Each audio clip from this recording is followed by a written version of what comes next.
Bonjour, nous sommes jeudi, nous sommes là avec Gordon et Marie et avec notre invité, le pasteur Stéphane Caddy, qui est un ami personnel, pasteur à l'église de la Riviera à Beau-Soleil, juste à côté de Monaco, dans une magnifique région.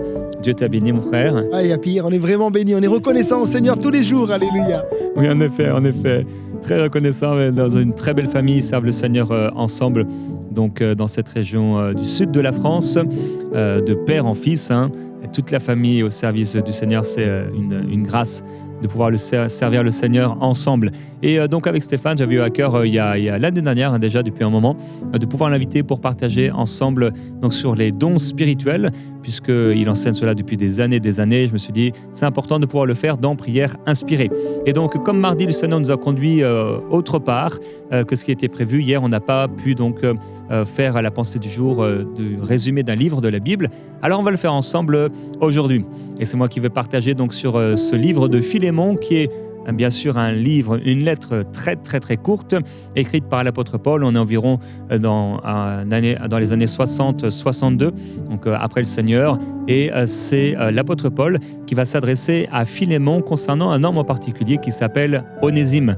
Le nom d'Onésime veut dire utile, et l'apôtre Paul va un peu jouer avec cela en rappelant donc, ou en montrant à Philémon qu'autrefois Onésime lui avait été inutile alors qu'il était son esclave, mais maintenant il est utile. Et en fait, il est tellement utile pour l'un et pour l'autre que l'apôtre Paul, c'est comme si il se bat un peu pour l'avoir.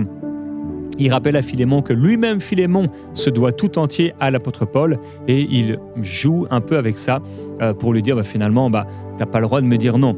Bien sûr, il le fait avec amour, et il pourrait, de son rôle apostolique et de sa position dans la vie de Philémon et d'Onésime, il pourrait commander et ordonner à Philémon de ramener Onésime, mais il n'utilise pas ce style de leadership. Il utilise un leadership dans l'amour, de douceur, et faisant appel aussi à la conscience et l'intelligence de Philémon.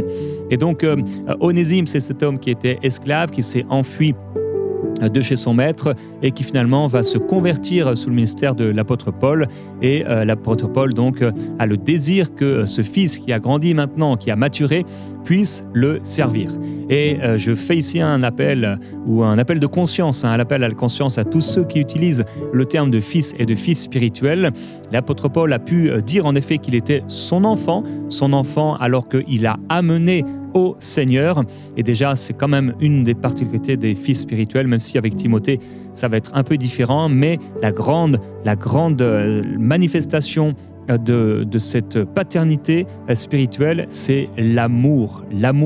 L'apôtre Paul, il aime Onésime. Et certainement, il aurait été prêt à donner sa vie pour Onésime. Et donc, il a besoin de lui maintenant dans le service de Dieu. Et j'aimerais te rappeler que ce n'est pas aux enfants de travailler pour les parents ou de faire des offrandes aux parents. C'est aux parents de travailler pour les enfants et de faire des offrandes aux enfants, ou d'offrir aux enfants. Bien sûr, les enfants ne travaillent pas pour avoir la nourriture sur la table, mais c'est les parents qui le font. Et dans l'Église, souvent, malheureusement, il y a un style de leadership qui est humain et qui est charnel, où les gens, certaines personnes, certains leaders utilisent ce terme d'avoir beaucoup de fils et de filles spirituels, mais c'est pour des besoins personnels, des fois même vraiment des mauvais penchants pour des choses mauvaises. Et si tu utilises ce terme de fils et de filles spirituels, sois bien sûr que ce soit quelqu'un pour qui tu es prêt à mourir, que tu aimes, et pour qui tu as investi, tu as donné tellement que tu l'as fait grandir et qu'aujourd'hui il est devenu un fils. Et au bout d'un moment, en effet, c'est les fils qui vont servir les parents. Alors, c'est la lettre la plus courte de l'apôtre Paul, puisque cette lettre ne fait que 25 versets, et plutôt 335 mots en grec. Ça peut être lu en 3-4 minutes, donc si tu n'aimes pas lire l'épître ou la lettre de Philémon, elle est pour toi. Tu peux lire cette lettre facilement et tu en seras béni. Et donc, la demande explicite de l'apôtre Paul, c'est de pouvoir avoir Onésime, qui pourtant, entre guillemets, appartiendrait à son maître. Paul, il est prêt à assumer toute dette, en rappelant, comme je l'ai dit, que finalement, Philémon se doit lui-même à lui. Et j'aimerais aussi dire que, si quelqu'un t'a amené au Seigneur, c'est pas pour rien que le Seigneur soit passé par cette personne. Tu dois honorer cette personne. Tout comme on doit honorer nos parents dans la chair, on doit aussi honorer nos parents spirituels, même si bien sûr c'est une grâce qui leur a était faite. Je te partage 3 versets clés avant de conclure. Versets 10 et 11. « Je te prie pour mon enfant que j'ai engendré, étant dans les chaînes, Onésime qui autrefois était inutile, mais qui maintenant est utile et à toi et à moi. » Versets 15 et 16. « Peut-être a-t-il été séparé de toi pour un temps, afin que tu le retrouves pour l'éternité, non plus comme un esclave, mais comme un frère bien-aimé. » Alors ici, l'apôtre Paul ne va pas travailler dans le sens de l'abolition de l'esclavage, mais il y travaille de l'intérieur, en amenant une révolution des consciences et de la conscience. Et c'est très très fort en fait comme lettre pour appeler à la liberté et l'égalité des hommes. Doctrinalement, le terme est très fort, très très fort. Le désir d'amener et de rappeler l'égalité entre tous les hommes, en disant que finalement, en fait, ce frère Onésime, c'est pas un esclave, c'est un frère bien-aimé, et on sera ensemble dans l'éternité. Avec le contexte de l'époque et le contexte historique aussi de l'Église naissante, c'est d'abord par la révolution pacifique des mentalités que l'apôtre Paul travaille à l'abolition de l'esclavage. Je résume, donc Philémon montre l'évangile, que cet évangile ne transforme pas seulement les cœurs, mais il transforme aussi les relations sociales et il transforme les structures sociales et les relations les plus compliquées. En Christ, un esclave devient un frère et les situations difficiles finalement deviennent un moyen de manifester l'amour du Seigneur. Voilà pour cette pensée du jour. On veut aller revenir à cette série de cette semaine, ce thème de cette semaine sur les dons spirituels auxquels nous voulons aspirer. On a parlé hier avec toi des 3 dons d'inspiration et aujourd'hui on parle des 3 dons de révélation. Yes, super, merci Jérémy. J'ai tout de suite envie de lire Philémon, alléluia. Ces livres qu'on lit pas trop, mais pourtant Dieu parle dans ces livres, alléluia. Est-ce que juste Marie, tu pourrais juste un petit refrain, quelque chose, une chanson sous l'onction de l'Esprit, alléluia.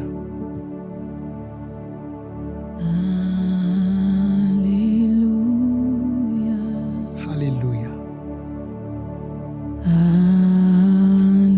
Oui, alléluia. Seigneur, tu es vivant au milieu de nous. Le Seigneur Dieu Tout-Puissant règne. Jésus. Alléluia.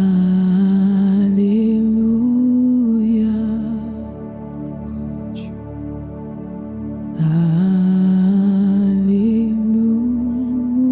Alléluia.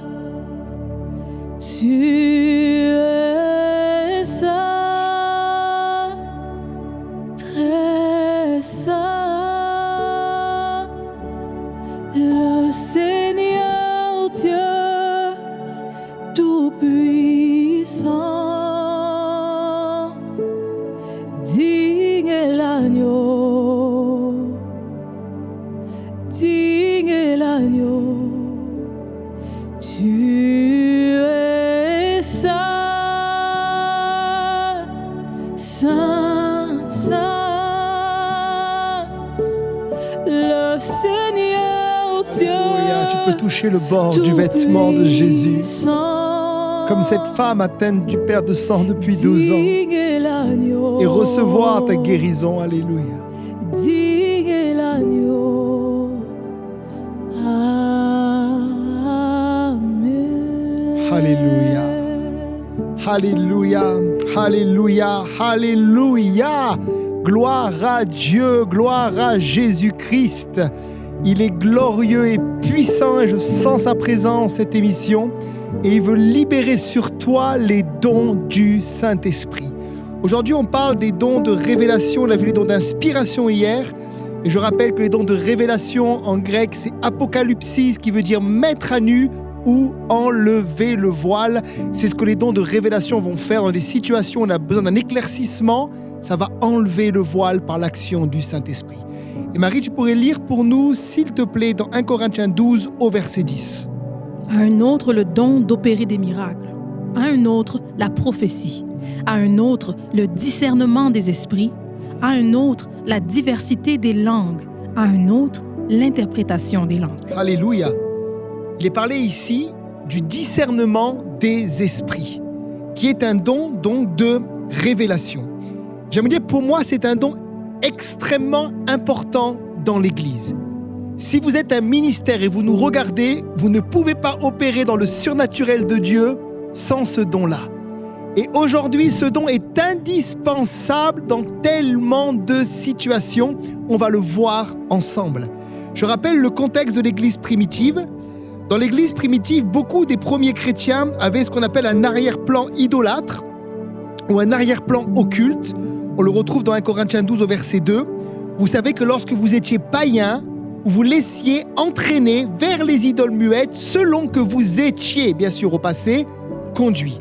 Et on retrouve par exemple cet homme qui s'appelle Simon le magicien, qui a été baptisé. Il était dans un fiel amer et dans les liens de l'iniquité, puisqu'il va demander le don du baptême du Saint-Esprit pour prier pour les gens à prix d'argent.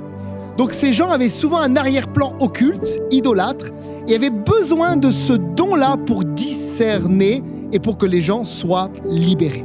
Alors ce don-là, il fonctionne premièrement pour discerner ce qu'on appelle les fausses doctrines. Dans Galates 3 verset 1, Paul dit « Ô Galates dépourvus de sens, qui vous a fasciné ?» On peut traduire littéralement en grec « qui vous a ensorcelé », comme de la sorcellerie. Aux yeux de qui Jésus-Christ a été peint comme crucifié. Et l'église de Galatie était séduite par des faux enseignements. Et j'aimerais dire qu'aujourd'hui encore dans l'église, il y a du levain qui veut s'infiltrer et des faux enseignements qui sont donnés pour nous éloigner de la sainte doctrine et de la vérité de l'évangile. On entend toutes sortes de choses, par exemple sur la divinité de Jésus. Certaines sectes sont nées à partir du moment où on a nié la divinité de Jésus. Sur la Trinité, sur l'église locale. Certains prédicateurs encouragent les gens à manger, à boire certains breuvages pour être plus spirituels. Et face à ces doctrines qui sont là, qui ne sont pas, je précise, des doctrines nouvelles, mais qu'on retrouve déjà dans les premiers siècles de l'Église, il nous faut le don de discernement des esprits pour discerner que derrière cela, il y a un ennemi spirituel qui s'appelle le diable et qui veut séduire les croyants. Également, ce don peut être utilisé pour discerner si les manifestations spirituelles sont divines ou pas divines. 1 Jean 4, verset 1 dit « Bien-aimés, n'ajoutez pas foi à tout esprit, mais éprouvez les esprits pour savoir s'ils sont de Dieu, car plusieurs faux prophètes sont venus dans le monde. » Et j'aimerais dire que tout ce qui brille n'est pas de l'or. J'habite à Nice et à côté de chez moi, il y a un marché connu qui s'appelle le marché de Vintimille. Et quand vous allez au marché de Vintimille, vous trouvez des sacs Burberry, des écharpes Louis Vuitton, des ceintures Gucci, des montres Rolex, mais c'est des fausses. Et si on vous arrête à la douane, on vous fait payer le vrai prix des produits. Et dans l'église, c'est pareil aujourd'hui. Tout ce qui brille n'est pas de l'or. Il y a des miracles qui sont là, des fois des choses devant nous où les gens sautent, les gens courent, etc. Mais en réalité, parfois, ça peut aussi être l'œuvre de l'ennemi. Dans l'Apocalypse, il est dit que lorsque la bête viendra, l'Antichrist viendra avec le faux prophète, ils feront des miracles au point même de séduire les croyants. Et on voit par exemple dans Exode 7, verset 12, en parlant des magiciens, au temps de Moïse et de Pharaon, ils jetèrent tous leurs verges et elles devinrent des serpents comme Moïse. Et la verge d'Aaron engloutit leurs verges. Bien sûr, le Seigneur a plus de puissance que le diable, j'aimerais le rappeler. Exode 8, verset 3, le fleuve fourmillera de grenouilles, elles rentreront dans ta maison, dans ta chambre, etc. Et on voit que jusqu'à un certain niveau, les magiciens et les sorciers vont faire les mêmes miracles que Moïse. Il y a de la contrefaçon spirituelle et il nous faut le don de discernement des esprits. Maintenant également, il faut discerner parce que certains miracles viennent de Dieu et on les attribue aussi au diable. C'était le cas pour Jésus. Dans Matthieu 12, verset 27, il dira « Si moi je chasse les démons par Belzébul, vos fils par qui les chassent-ils? C'est pourquoi ils seront eux-mêmes vos juges. » On doit discerner si les miracles viennent de Dieu ou ne viennent pas et le don est là pour ça. On peut également, avec ce don-là, discerner ce qu'on appelle l'esprit de l'homme. Qu'est-ce qu'il y a dans le cœur de l'homme? Et vous retrouvez ce don dans le livre des Actes, chapitre 5, lorsque Pierre va dire à Ananias et Saphira, « Vous avez menti au Saint-Esprit, à Dieu et à nous. » Ça veut dire qu'il a pu discerner dans leur cœur qu'il y avait un mensonge. Et il m'arrive parfois quand ce don opère dans ma vie et que des gens viennent me voir pour faire une alliance avec moi, pour faire des rencontres, faire des réunions, des conférences, comme s'ils se manifestent, comme si c'est une télévision. Je vois ce qu'il y a dans le fond de leur cœur et je vois qu'en réalité, comme Jésus dit, ils ont un cœur rempli de fraude. Ils ont un cœur qui n'est pas droit devant Dieu. Et souvent, ça m'a protégé de faire des mauvaises alliances dans ma vie. Ce don, bien sûr, va opérer aussi pour chasser les démons. Et dans Marc 1, verset 23, on voit par exemple des esprits d'impureté. Les noms des démons sont donnés. Dans Matthieu 9, verset 32, on parle d'un esprit sourd et muet. Dans Luc 13, verset 11, on parle d'un esprit d'infirmité. Et quand le don se manifeste chez moi, c'est comme une télévision, quand je chasse un démon, et le nom du démon est dans la télévision. C'est comme ça que ça se passe chez moi. Maintenant, chacun est différent. Chez moi, c'est comme ça que ça se passe. Je vois le mot peur, je vois le mot rejet, je vois le mot mort, et ça m'indique que l'esprit qui tient la personne a cet esprit-là. Maintenant, souvent, il travaille avec la parole de connaissance. Puisque la parole de connaissance, et les dons peuvent travailler les uns avec les autres, va me montrer comment le démon est rentré. Et le discernement des esprits va me montrer c'est quoi comme démon. Et le don de foi peut opérer pour qu'il soit chassé. Vous comprenez? Les dons travaillent les uns avec les autres. Ce don-là peut montrer le nombre de démons présents aussi, puisqu'on sait que Marie de Magdala avait 7 démons. Et des fois, dans l'inspiration de Dieu, on peut recevoir 12 démons, 14 démons, 7 démons. Le chiffre peut être donné. C'est aussi le discernement des esprits. C'est un don de révélation, apocalypsis, mettre à nu ou enlever le voile. Maintenant, la parole de connaissance, Marie, dans 1 Corinthiens 12 au verset 8, si tu peux le lire pour nous, s'il te plaît. En effet, à l'un est donné par l'Esprit une parole de sagesse, à un autre une parole de connaissance, selon le même Esprit. Amen. Je vais vous donner une définition pour moi de la parole de connaissance.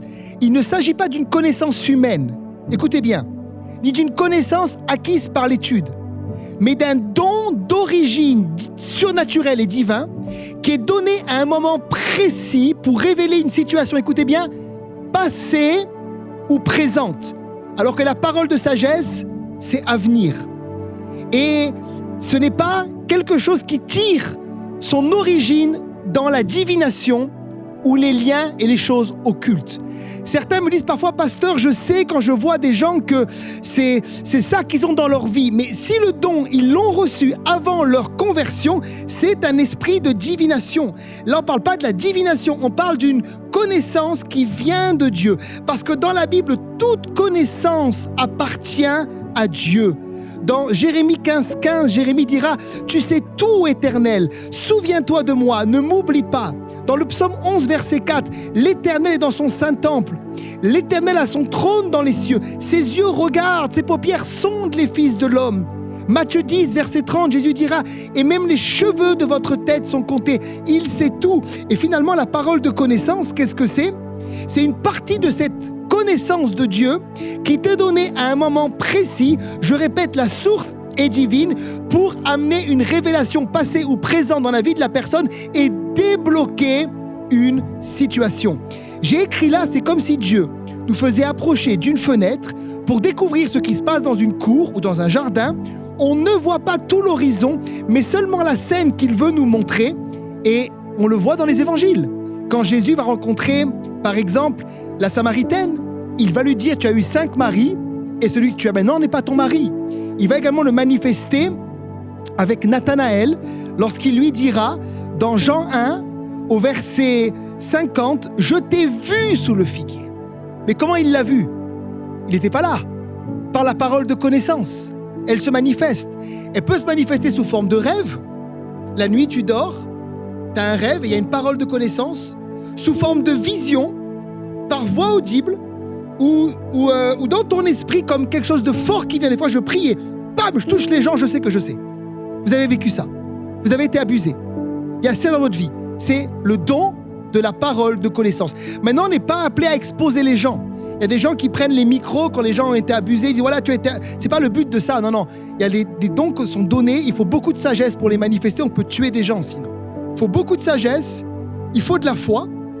Quand Dieu te parle pour dire Dieu te dit ça à quelqu'un, il te guérit d'un cancer, ou il faut de la foi. Et il faut aussi de l'obéissance et de la disponibilité.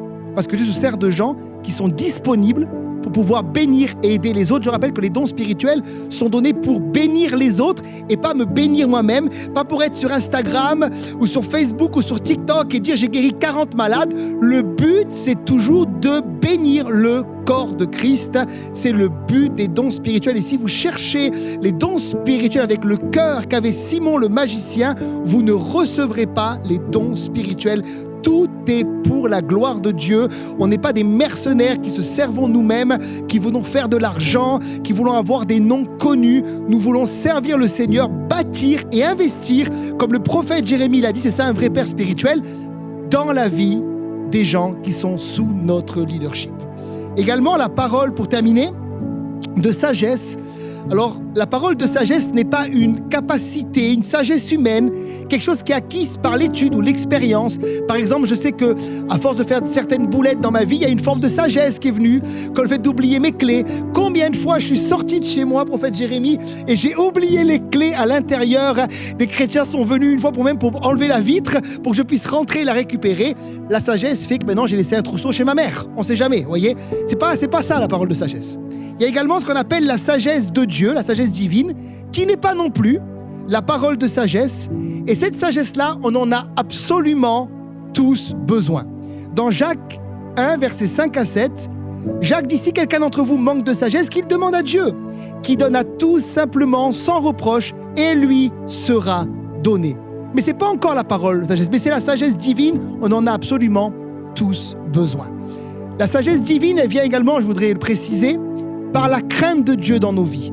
Proverbe 9, verset 10, le commencement de la sagesse, c'est la crainte de l'Éternel. Et la science des saints, c'est l'intelligence.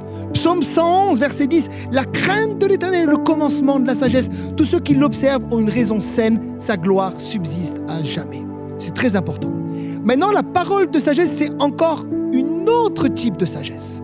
C'est un don qui est donné, c'est une révélation d'abord, extraordinaire, surnaturelle, qui est donnée pour débloquer une situation qui est bloquée. D'accord ? Par exemple, souvenez-vous dans l'église primitive, quand l'église primitive est arrivée à un certain niveau, c'est comme s'ils étaient comme bloqués avec un problème de manque d'organisation.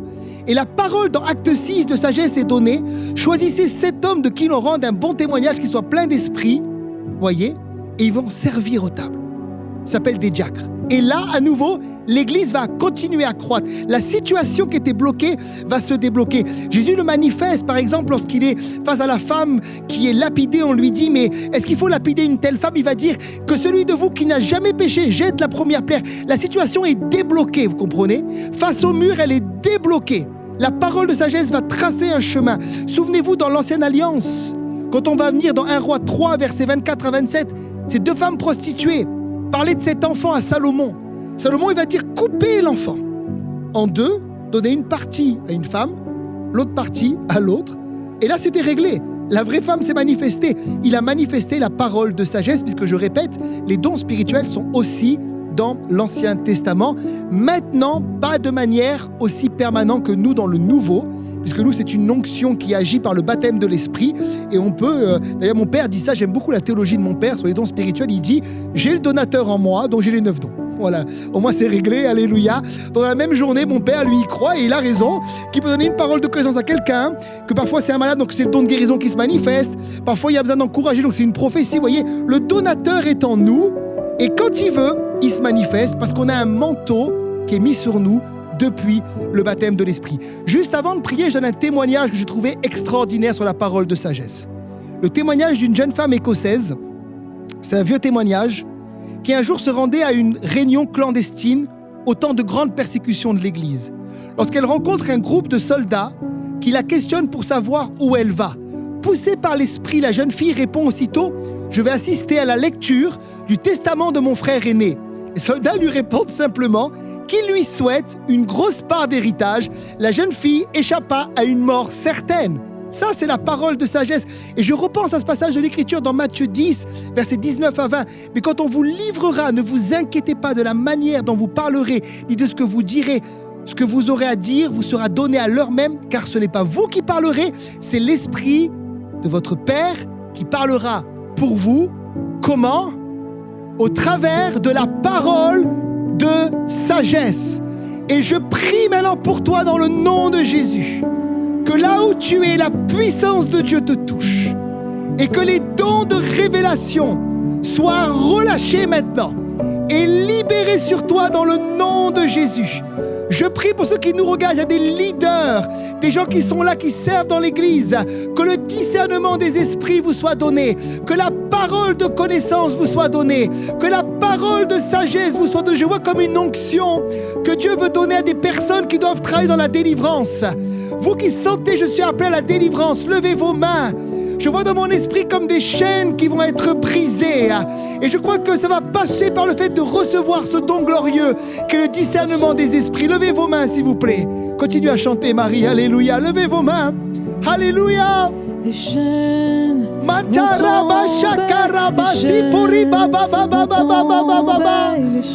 je prie, Seigneur, pour ceux qui nous regardent et qui travaillent dans la délivrance. Recevez maintenant le discernement des esprits. Recevez la colombe. Je vois une colombe qui vient maintenant. Recevez-la. Attrapez-la. Accueillez les dons de révélation. Accueillez la parole de connaissance. Vous qui travaillez dans la guérison divine, recevez ce don de la parole de connaissance. Recevez le nom des maladies dans votre esprit quand vous priez pour les gens et que les malades soient guéris. Je prie pour ceux qui sont maintenant dans une situation bloquée, qui sont verrouillés, que la parole de sagesse se manifeste afin que votre vie se débloque dans le nom de Jésus. Je prie pour une augmentation de l'onction. Je sens dans mon esprit comme certains, vous vivez déjà les dons d'inspiration, mais pas encore les dons de révélation. Il vous faut une nouvelle onction sur votre vie. Que l'onction monte, Seigneur. Que l'onction monte au nom de Jésus. Augmente ton onction. Augmente ton onction. Malalabaya, rabaya, rabaya, rabaya, rebeno, roba, riba, liba, rai. Biribayo, doropo, rikiri, livi, diri, bari, bari, bari, bai. Shorikai, liba, rabba. Le Seigneur est prêt à distribuer les dons. Recevez-les. Marabari, bari, bari, bari, bari, bai.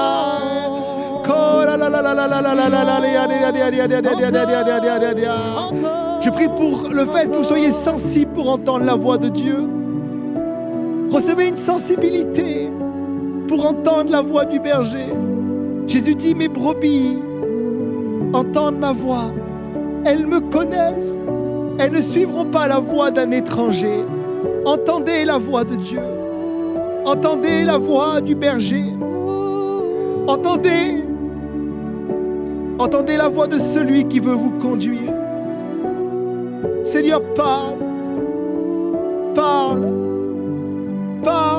Alléluia. Parle au cœur et révèle-toi d'une manière nouvelle. Au nom de Jésus. Alléluia. J'ai cru, c'est pourquoi j'ai parlé. Alors mon frère, ma sœur, commence à parler ces choses pour lesquelles on a prié, on doit aspirer, on doit croire que le Seigneur nous le donne. Alors Seigneur, merci pour les dons que tu manifestes dans ma vie. Commence à déclarer, mon frère, ma sœur, là où tu as l'habitude d'aller, dans ton église bien sûr, mais également dans ton milieu de travail, milieu familial.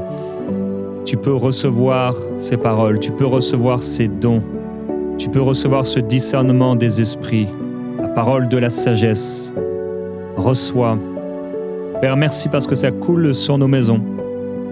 Merci parce que aussi les parents peuvent recevoir ces paroles de sagesse, le discernement des esprits des situations cachées, de la part des enfants, des choses qui sont cachées, qui sont mises à la lumière. Combien de fois, Père, on entend des enfants, une fois adultes, qui racontent des histoires et les parents n'ont jamais su ces choses.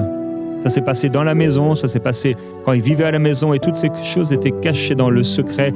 Nous appelons le discernement des esprits au nom de Jésus-Christ aussi pour reconnaître et discerner les loups, pour discerner les loups cruels, les mauvaises relations, comme on l'a entendu, qui sont là autour de nos enfants, autour de nos vies. On te glorifie, on te remercie, Seigneur. On prie que le discernement des esprits soit évident et clair, comme avec Ananias et Saphira, cette parole qui a été donnée. Seigneur, merci de ce que tu fais. Nous glorifions ton Saint-Nom, nous recevons, Seigneur, nous aspirons et nous désirons, dans le nom de Jésus, ces dons. Merci, Seigneur, merci, parce que tu les distribues, tu les donnes. Recevez dans le nom du Seigneur ces dons. L'enseignement n'a pas été apporté juste pour nous donner un enseignement dans notre tête, une connaissance de plus, non. C'est pour que nous puissions recevoir alors que le Seigneur les distribue. L'Esprit le distribue. Recevez dans le nom du Seigneur. Recevez. Quand ça vient, allez-y.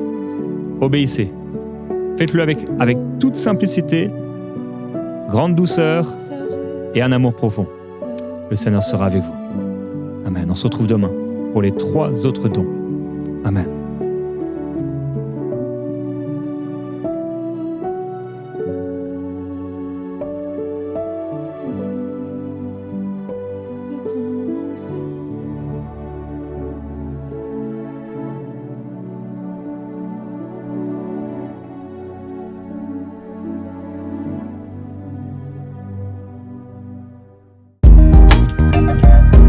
Merci à tous nos précieux partenaires grâce auxquels cette émission a pu être réalisée.